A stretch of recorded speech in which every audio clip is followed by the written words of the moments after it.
Also, wenn man mal das D-Netz sieht, da gibt es einen Grenzwert in Deutschland, der 4,5 Millionen Mikrowatt pro Quadratmeter sind. Das sind Leistungsflussdichten. Da sehen wir nachher nochmal was Interessantes. Und der Schweizer Grenzwert ist schon mal 100 Mal niedriger. Ja? Dann, da wo der Herr Schröder immer Urlaub gemacht hat, haben sie 660. Also in Deutschland gelten 4,5 Millionen. Der Salzburger Vorsorgewert für innen ist 1 Mikrowatt. Sie haben hier einen Grenzwert von 4,5 Millionen. Und Empfehlungen für den Schlafbereich sind kleiner 0,1 Mikrowatt pro Quadratmeter. Und biologische Wirkungen sind nachgewiesen schon bei 0,2 Mikrowatt. Ja. Hier sehen Sie bei 1600 Mikrowatt schon Motorik- und Gedächtnisstörungen bei Kindern. Bei 1000 Mikrowatt Öffnung der Blut-Hirn-Schranke. 900 Mikrowatt Störung des Immunsystems. Bei 800 Mikrowatt Calciumionen können nicht mehr richtig fließen, auch die Veränderung der Zellmembran. Und Sie müssen es nochmal vor Augen halten, in Deutschland gelten für das D-Netz 4,5 Millionen Mikrowatt als Grenzwert. Ich sage es einfach nochmal so. Schauen Sie mal den Unterschied an. Und jetzt wird es interessant. Sie haben die volle Empfangsanzeige am Handy bei 0,01 Mikrowatt pro Quadratmeter. Zeigt das Handy an, volle Power. Ja? Und Sie können noch bei 0,001 Mikrowatt mit dem Handy telefonieren. Jetzt fragen Sie sich, warum sind die Grenzwerte so hoch?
Hiya.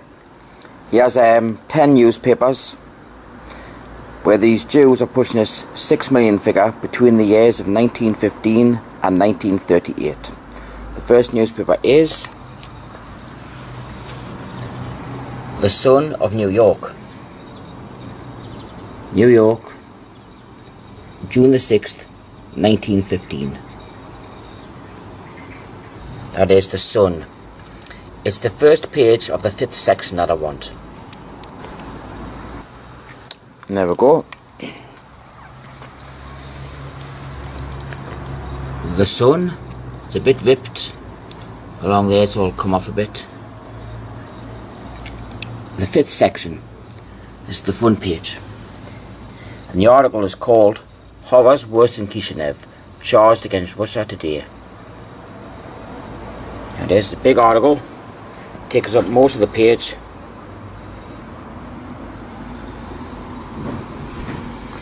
So go in, yeah, go. Since the destruction of the temple in Jerusalem, the Jewish people have had no darker page in their history than that which the Russian government is writing today. 6 million Jews, one half of the Jewish people throughout the world, are being persecuted, hounded, humiliated, tortured, starved.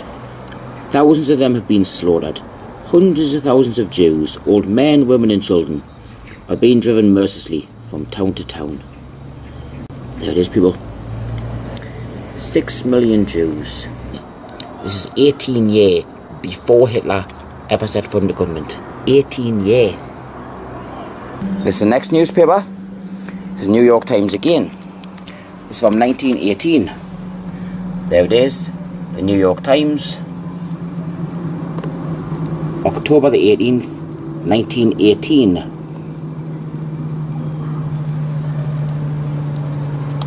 It's page 12 that I want. There we go, page 12.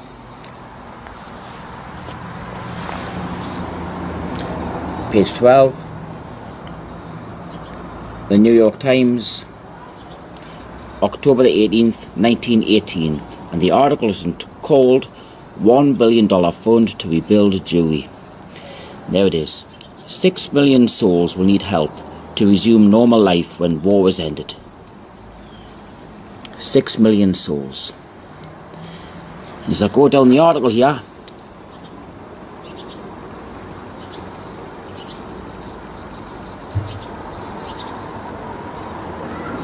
there's again, 6 million Jews need help. 6 million. Here's the next newspaper. This is New York Times again.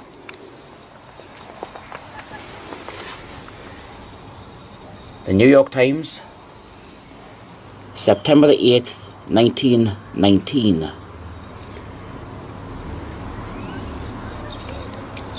It's page 6 that I want.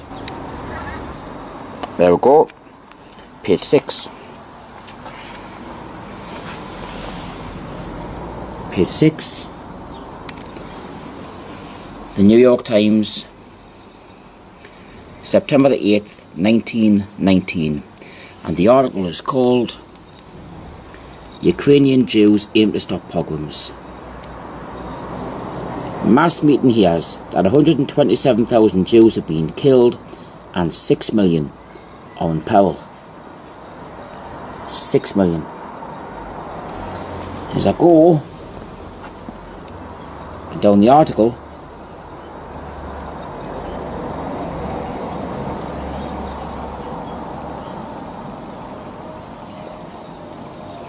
there it is. We come out now before the world with a determined slogan, "Those pogroms must stop," said the President in his annual message. It is only a question of holding these facts continually before the civilized world. We must not permit the world to slumber. This fact that the population of 6 million souls in Ukraine and in Poland have received notice through action and by word that they are going to be completely exterminated. You literally cannot make this up. 6 million souls completely exterminated. 6 million. This is the next newspaper. This is the New York Times again. The New York Times. The date, November the 12th, 1919.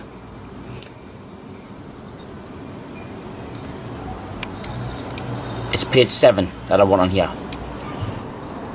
There you go.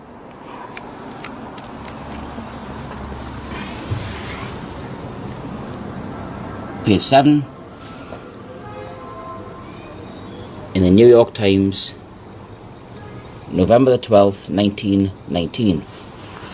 The article is called Tells Sad Plight of Jews. Felix M. Warburg says they were the worst sufferers in the war. There it is here. The successive blows of contending armies have all but broken the back of European Jewry, he said, and have reduced to tragically unbelievable poverty, starvation and disease about 6 million souls, or half the Jewish population of the earth. 6 million. 6 million souls, or half the Jewish population of the earth. This is the next newspaper. This is the Atlanta Constitution from 1920. February 23rd, 1920. The article's on the front page here. It's called $50,000 raised in city to save suffering Jews. And it goes along the bottom.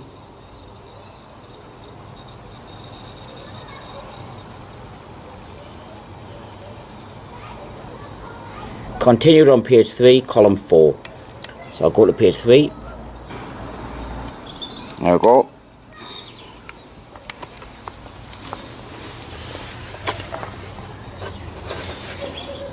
Constitution, Atlanta, February 23rd, 1920. There it is. $50,000 raised to save suffering Jews. Continued from first page. I'll go down.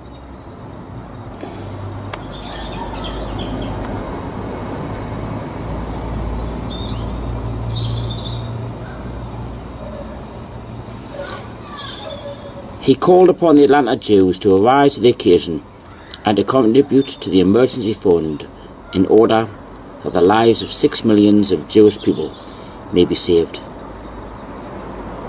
6 millions of Jewish people may be saved. I'll go further down. Rabbi Mark speaks. Rabbi Marx made an eloquent plea for generous responses to the call of the representatives of the Jewish Relief Fund. He drew a graphic picture of the starvation and suffering of the 6 million Jews who live in Eastern Europe and Palestine. 6 million Jews. Thousands upon thousands of our people have died of starvation and pestilence, and thousands more will die, he said. There it is, people. 6 million Jews. This is the next newspaper. This is the New York Times. This is from 1920. There we go. The New York Times. The date, Friday, May the 7th, 1920. It's page 11 that I want. There we go. Page 11.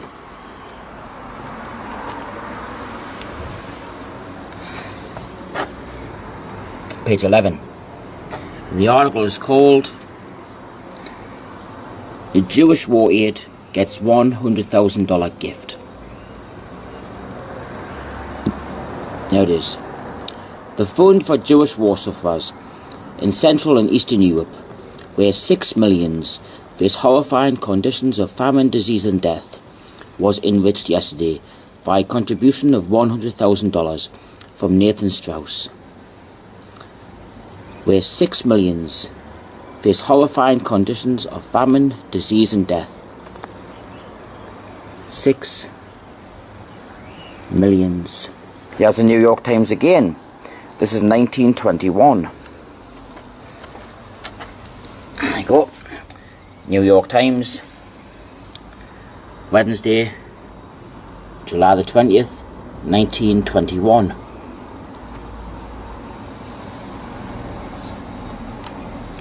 It's page 2 that I want. There we go. Page 2.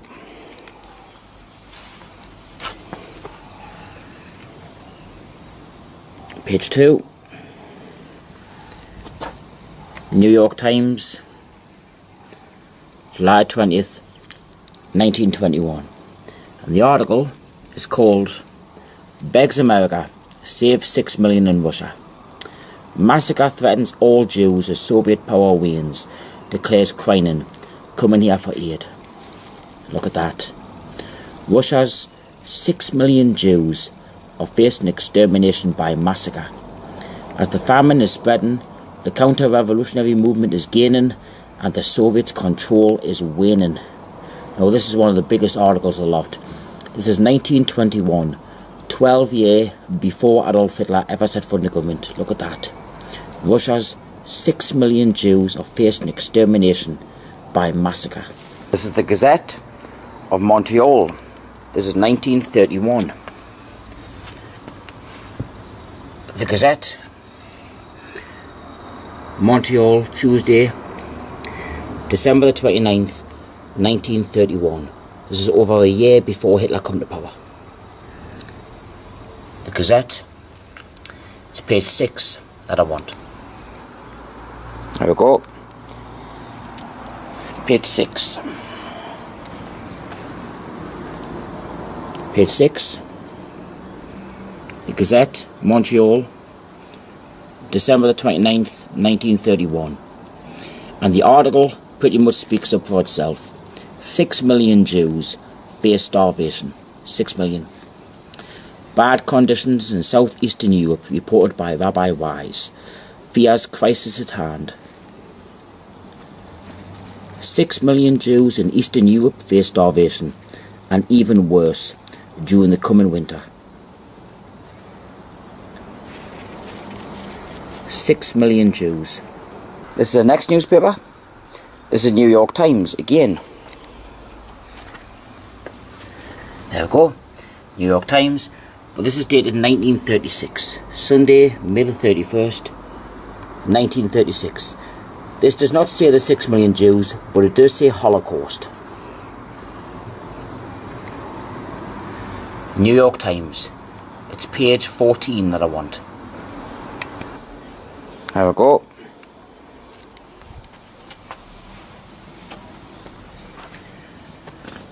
Page 14. The New York Times, May the 31st, 1936. And the article is called Americans Appeal for Jewish Refuge. It's quite a big article.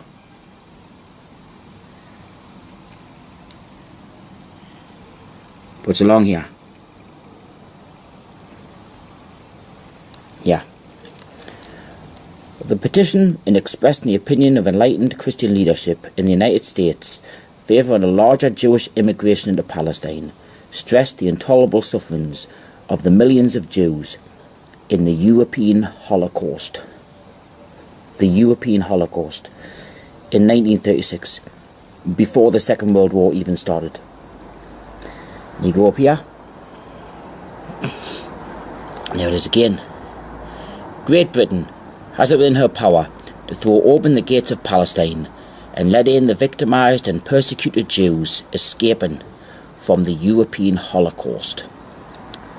The European Holocaust in 1936, 3.5 years before the Second World War ever even started.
Blutlinie auf dem Weg zur Weltherrschaft. Es geht nicht nur darum, was heute passiert, sondern auch, was 1997 passierte und auch darum, was damals an Orten wie Babylon passierte. Um die Blutlinien zu bewahren, musst du die Wichtigkeit von arrangierten Heiraten begreifen. Innerhalb der Blutlinien begründet sich die Führerschaft auf den mythischen Abstammungen und der angeblichen Heimat des Blutes. Deswegen heiraten die königlichen Eliten unter ihresgleichen in dem Bemühen, das Blut zu beschützen und untereinander für die bessere Genetik wettzueifern. Die britische Königsfamilie ist eine der Illuminati-Blutlinien. Für diese Personen ist alles eine Frage der Genetik. Sie sind wie Pferdezüchter. Diana nannte sich buchstäblich eine Zuchtstute der Windsors. Sie wurde lediglich nur genommen, um William zu gebären. Und was passiert, wenn du nicht in eine der Familien bleibst? Sie planen einen Autounfall in meinem Auto. Sie warnten und berichteten, dass sie in Gefahr wäre. Barry Manecki war Dianas persönlicher Sicherheitsoffizier. Ein Dokumentarfilm aus den USA berichtete, dass Diana und Barry sich geliebt hätten. Kurz nach der Ausstrahlung starb Barry Manecki an einem Autounfall. Es ist nicht schwer zu erkennen, dass Prinzessin Diana nicht zu diesen dunklen Eliten hineinpasste. Da sie ihr Leben dem Guten widmete, fühlte sie sich zunehmend fehl am Platz und unwohl bei den Windsors. Nach Barry kam dann eine andere Person außerhalb der Blutlinie. Aber dieses Mal wurde eine finale Entscheidung getroffen. Und so haben wir noch einen unserer Helden verloren.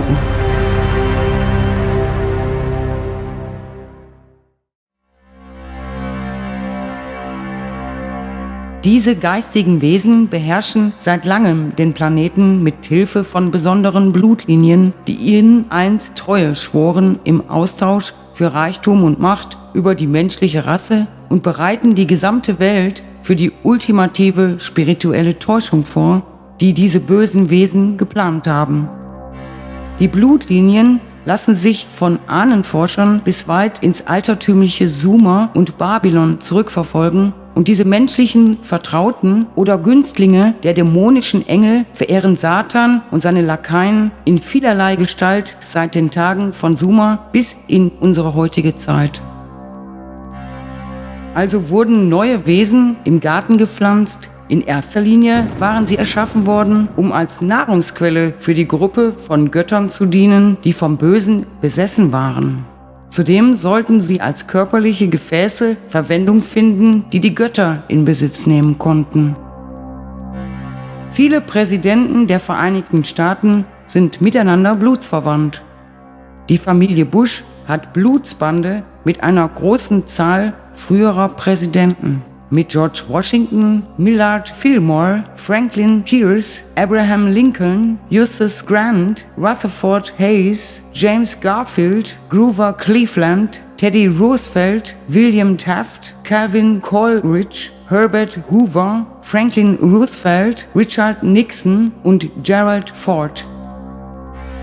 Michael Sarian beschreibt in seinem Werk die enge Verwandtschaft von Bush mit allen europäischen Monarchen auf oder abseits des Throns und mit sämtlichen Mitgliedern der britischen Königsfamilie. Bushs Stammbaum lässt sich zurück bis ins frühe 15. Jahrhundert urkundlich belegen. Er ist ein direkter Nachfahre von Heinrich III. Und von Mary Tudor, der Schwester von Heinrich VIII. Zudem stammt er auch von Karl II. Von England ab. Weiterhin zeigt sich, dass George W. Bush ein direkter Nachfahre von Gottfried von Bouillon ist.